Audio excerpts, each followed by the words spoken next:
Dalam video kali ini, kita akan menjelajahi peran overthinking dalam kehidupan sehari-hari kita, dampaknya terhadap kesejahteraan mental, dan strategi untuk mengelola pemikiran berlebihan ini. Mari kita mulai dengan memahami apa itu overthinking dan mengapa hal itu menjadi relevan dalam konteks kehidupan modern kita. Kata overthinking berasal dari susunan dua kata, yakni over dan thinking. Over bermakna berlebihan, sedangkan thinking bermakna berpikir. Sehingga jika digabung menjadi satu maka menghasilkan kata overthinking yang artinya berpikir secara berlebihan. Berlebihan dalam memikirkan sesuatu merupakan bentuk ketidakproduktifnya pada saat berpikir. Seseorang yang mengalami overthinking disebut sebagai overthinker. Menurut Dr. Jeffrey Hutman, PhD.PA, seorang psikolog berlisensi, dia menyatakan bahwa overthinking adalah proses menganalisis dan serta menahan emosi dan pikiran yang terjadi secara berkelanjutan. Hal tersebut pula termasuk perenungan yang membuat diri terjebak pada keputusan atau tindakan di masa lalu. Overthinking tersebut dapat diungkapkan dengan berbagai cara. Contohnya, seorang menjadi overthinking pada masa depannya dan memiliki angan-angan yang panjang, memiliki prasangka buruk terhadap perilaku yang overthinker lakukan, serta mengenai perhatian lingkungan terhadapnya. Overthinking berasal dari ketidakadanya kevalidan atau kepastian pada suatu proses yang dipikirkan. Kerap kali, overthinking tidak terkontrol sehingga terjadi suatu gejala rasa cemas. Overthinking bisa saja termasuk suatu yang menyebabkan lelah. Pertama, orang disebut overthinking ketika berpikir terlalu sering mengenai sesuatu. Artinya, seseorang terus-menerus memikirkan mengenai suatu hal sehingga berdampak negatif berupa prasangka yang buruk. Kedua, overthinking adalah ketika seseorang menghabiskan begitu banyaknya waktu dalam memikirkannya atau menganalisis sesuatu dengan cara yang lebih berbahaya daripada membantu, atau dengan kata lain, panjang angan-angan dan memikirkan yang tidak perlu. Pikiran-pikiran tersebut akhirnya membuat overthinker menjadi semakin cemas, sehingga tidak menyadari hal-hal yang sedang terjadi di sekelilingnya dan mengakibatkan kesulitan untuk tidur. Ketika berpikir, sudah merubah hidup seseorang yang awalnya normal, kemudian terasa menderita akibat pikiran yang terus-menerus bertumpuk dalam otak dan bahkan menghalangi diri dari hal yang seharusnya dilakukan. Maka overthinking tersebut perlu diwaspadai. Untuk penjelasan yang selanjutnya ada faktor-faktor penyebab overthinking. Overthinking ini berkaitan erat dengan kemarahan dan kecemasan. Membuat konten yang beragam itu bagus jika dilakukan dengan energi yang diperlukan. Namun, menjadi berbahaya karena dapat mempengaruhi kualitas hidup seseorang. Ada 5 faktor penyebab overthinking, yaitu yang pertama, khawatir dengan apa yang akan dilakukan. Penyebab overthinking salah satunya yaitu merasa takut pada sesuatu yang belum dilakukannya. Seseorang tersebut pikirannya lebih condong kepada hal-hal negatif tentang sesuatu yang akan ia kerjakan. Yang kedua yaitu terlalu perfeksionis. Tidak ada salahnya memberikan sesuatu yang baik agar berjalan dengan baik. Namun, jika itu menjadi beban bagi diri sendiri yang memaksanya untuk menjadi sempurna, yang akan memiliki pikiran negatif dan terlalu banyak berpikir. Kejujuran ini diperlukan karena kebanyakan perfeksionis hanya berfokus pada rasa takut gagal dan membuat kesalahan. Salah dan khilaf adalah hal yang wajar. Maka wajar jika setiap orang perlu memiliki jika ingin menyumbangkan sesuatu yang bermanfaat untuk sesuatu. Yang ketiga, suka memendam semuanya sendiri. Kebiasaan menyimpan sesuatu untuk dirinya memungkinkan seseorang untuk menjadi overthinking. Ada baiknya berbagi masalah dengan orang-orang terdekat dan yang dianggap dapat dipercaya, karena bercerita akan meringankan bebannya sendiri dan membuatnya akan menyadari bahwasannya manusia ialah yang membutuhkan orang lain. Yang keempat, berada di lingkaran yang juga overthinking. Sering tidak disadari bahwa lingkungan juga mempengaruhi pola pikir seseorang. lingkungan yang tidak sesuai dengan pribadi seseorang yang mudah overthinking hanya akan membawa dampak buruk bagi kesehatan mentalnya. Apabila mempunyai kawan yang overthinking pula, baiknya saling bertukar cerita kemudian mendatangi psikolog. Yang terakhir, membandingkan diri sendiri dengan orang lain. Penyebab lain dari overthinking yaitu membandingkan diri sendiri dengan orang lain. Terlebih ketika seseorang dalam usia antara 18 sampai 23 tahun sangat rawan mengalami quarter life crisis sehingga tak heran memiliki pikiran mudah untuk overthinking. Salah satu penyebab overthinking berasal dari peristiwa negatif di masa lalu. Selain itu, karena keinginan untuk menjaga situasi damai untuk menghindari konflik dengan berpikir, mempertimbangkan kebutuhan semua pihak, termasuk penderitaan dan kecemasan. Maka sangat penting untuk mempertimbangkan sebagian besar bantuan dari psikolog. Berpikir itu baik dan telah menjadi sumber bagi setiap orang untuk mengambil keputusan, mengolah informasi, dan memecahkan masalah. Namun, sesuatu yang sama pentingnya dengan berpikir hanya menghindari pemecahan masalah. Nah, automatic thought ini lebih cenderung berat pada pikiran negatif karena pada kenyataannya, automatic thought akan mengarah pada pikiran negatif yang bersifat auflus atau melebih-lebihkan.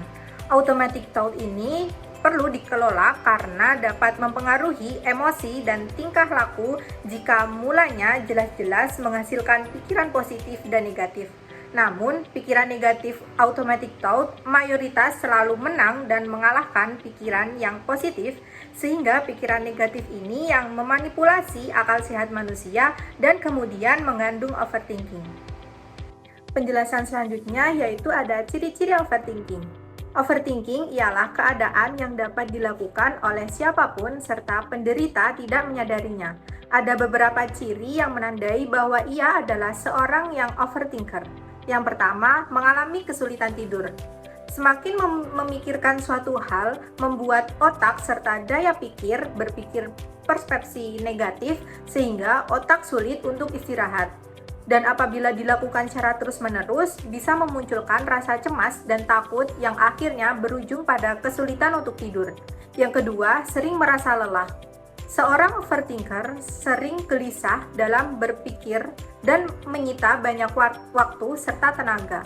Ketika seseorang berpikir, semakin banyaknya berpikir serta stres, badan menghasilkan hormon kortisol.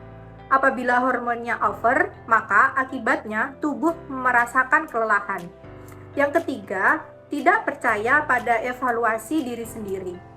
Demi mendapatkan performa yang sempurna, overthinker merasa perlu komentar dari seseorang agar tahu evaluasi dirinya.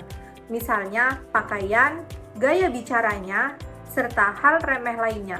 Ia ragu akan pendapatnya dan lebih memilih pendapat dari orang lain. Yang keempat, merasa takut dengan masa depan. Hal ini umumnya terjadi pada individu yang alih-alih mengapresiasi sesuatu yang telah dicapainya, ia akan justru khawatir berlebihan terhadap masa depannya sehingga memiliki angan-angan yang panjang. Yang kelima, sakit secara fisik. Terlalu banyak berpikir bisa berakibat sakit kepala dan punggung. Hal tersebut mengisyaratkan bahwa tubuh perlu diistirahatkan. Untuk penjelasan selanjutnya yaitu ada dampak terjadinya overthinking. Berlebihan dalam memikirkan suatu maupun overthinking dapat menimbulkan dampak yang buruk. Berikut beberapa hal yang memungkinkan terjadi ketika seseorang mengalami overthinking. Yang pertama, menghambat aktivitas sehari-hari. Berpikir selalu banyak berdampak pada kinerja seseorang, di mana ia memikirkan sesuatu secara berulang-ulang yang dapat menguras energi serta tubuh terasa lelah sehingga hanya membuang-buang waktu saja. Umumnya, seorang yang overthinking mengalami susahnya saat tidur ataupun bangun di waktu malam. Ketika sudah terbiasa seperti itu, dengan yang namanya insomnia, maka aktivitas pun terhambat dan ketunda sampai bahkan tak dilaksanakan. Yang kedua, ada mengurangi performa kerja. Overthinking dapat membuat seseorang tidak mudah dalam konsentrasi, sulit terfokuskan saat penyesuaian permasalahan, atau bahkan susah mengkomunikasikan kepada seseorang. Orang yang normal atau yang tidak melakukan overthinking akan berbeda dengan seseorang overthinker. Performa orang yang normal terus meningkatkan dibandingkan dengan seseorang yang mengalami overthinking. Performa overthinker menjadi turun akibat terlalu banyak yang dipikirkan dan tidak fokus pada kinerjanya.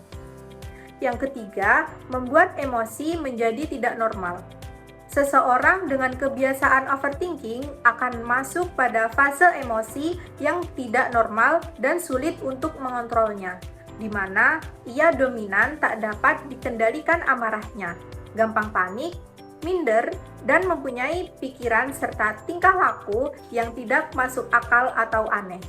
Kasus lainnya, overthinking mampu menyebabkan seorang tidak terbuka dan mengurangi hubungannya dengan sosial. Alhasil, memunculkan rasa depresi bahkan kesepian. Yang keempat, mengalami gangguan kesehatan. Selain berdampak pada kesehatan mental, meditasi juga dapat berdampak pada kesehatan fisik. Hal ini biasanya menyebabkan sakit kepala, demam, nyeri dada, jantung berdebar, sesak nafas, dan tekanan darah tinggi. Bahkan dalam kasus yang parah, meditasi dapat meningkatkan resiko terkena diabetes, stroke, dan serangan jantung. Kecemasan menurut Towson diklarifikasikan ke dalam 4 tingkatan, yaitu kecemasan ringan, kecemasan sedang, kecemasan berat, dan panik. Yang pertama yaitu kecemasan ringan. Kecemasan ringan ini ialah kecemasan yang dialami seseorang berhubungan dengan ketegangan dalam kehidupan sehari-hari dan membuatnya lebih waspada serta persepsi meningkat, seperti kelelahan, kesadaran yang tinggi, dan tingkah laku sepadan dengan situasi. Yang kedua, kecemasan sedang. Suatu keadaan yang memungkinkan fokus seseorang berpusat pada hal penting dan menepikan hal lainnya sehingga mengalami perhatian bersifat pilih-pilih tetapi tetap melakukan sesuatu secara tersusun, seperti kelelahan meningkat, persepsi menyempit, denyut jantung cepat, ketegangan otot meningkat, mudah lupa, mudah menangis, kurang optimal, serta konsentrasi menurun. Yang ketiga, kecemasan berat. Kecemasan pada tingkat ini sangat menurunkan persepsi seseorang. Seseorang cenderung memusatkan sesuatu secara rinci dan spesifik serta tidak dapat berpikir hal lain. Efek dari kecemasan berat yaitu mengeluh pusing, persepsi menurun, tidak efektif, diare, fokus pada diri sendiri, perasaan kalut, bingung, dan disorientasi. Yang terakhir ada panik. Tingkat ini merupakan tingkat tertinggi dari beberapa tingkat lainnya yang berhubungan dengan ketakutan hingga teror sebab mengalami kendali.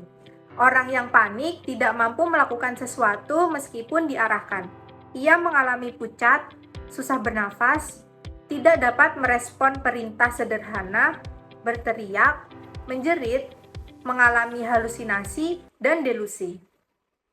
Kesimpulannya yaitu bahwa kecenderungan berlebihan untuk terus-menerus memikirkan masalah, situasi, atau keputusan secara berlebihan dan berulang tanpa solusi yang jelas.